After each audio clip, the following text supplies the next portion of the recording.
Bridal work ചെയ്തുകൊണ്ടിരിക്കുമ്പോൾ എല്ലാവരും ചോദിക്കുന്ന കാര്യമാണ്, ഇത് എത്ര നേരമായി ഇടാൻ തുടങ്ങിയിട്ട് ഇതുവരെ കഴിഞ്ഞില്ലേ, ഇത്രയും സമയം എടുക്കുന്നത് എന്താണ്? അതിൻ്റെ കാരണം എന്ന് പറയുന്നത്, ഏതൊരു മെഹന്തി ആർട്ടിസ്റ്റിനും ഒരു ബ്രൈഡൽ വർക്ക് ചെയ്ത് തീർക്കണമെങ്കിൽ നല്ല ക്ഷമയും ശ്രദ്ധയും വേണം. നല്ല ക്ഷമയോടുകൂടി ശ്രദ്ധയോടുകൂടി ഒരു ലൈൻ ആണെങ്കിൽ ശരി, നല്ല ക്ഷമയോടുകൂടി വരച്ചാൽ മാത്രമേ ആ ഒരു ലൈന് വളയാതെ നല്ല സ്ട്രെയിറ്റ് ആയിട്ട് നല്ല പെർഫെക്റ്റ് ആയിട്ട് വരയ്ക്കാൻ പറ്റത്തുള്ളൂ.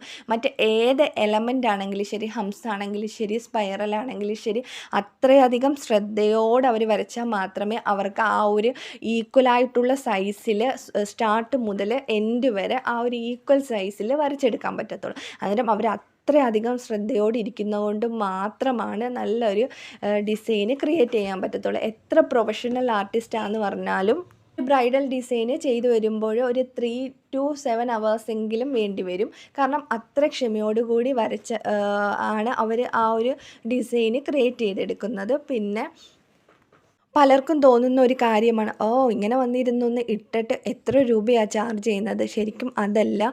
അവർ ആ ഇരുന്ന് ഇടുവാണെങ്കിൽ ശരി, അവരെ ബോഡി മൊത്തത്തിൽ, അവരെ കണ്ണാണെങ്കിലും കൈയാണെങ്കിലും നടുവാണെങ്കിലും ബോഡി മൊത്തത്തിൽ അത്രയധികം സ്ട്രെയിൻ ചെയ്താണ് അവർ ആ ഒരു ഡിസൈൻ വരയ്ക്കാൻ ഒരു 5 ആണെങ്കിലും 6 മണിക്കൂറാണെങ്കിലും അവർ എടുക്കുന്ന എഫേർട്ടെന്ന് പറയുന്നത് അത്രയധികമാണ്. കാരണം അവർക്ക് ആ ഒരു വർക്കിലൂടെ അവരെ ബോഡി ഫുള്ള് അത്രയധികം എഫേർട്ട് എടുത്ത്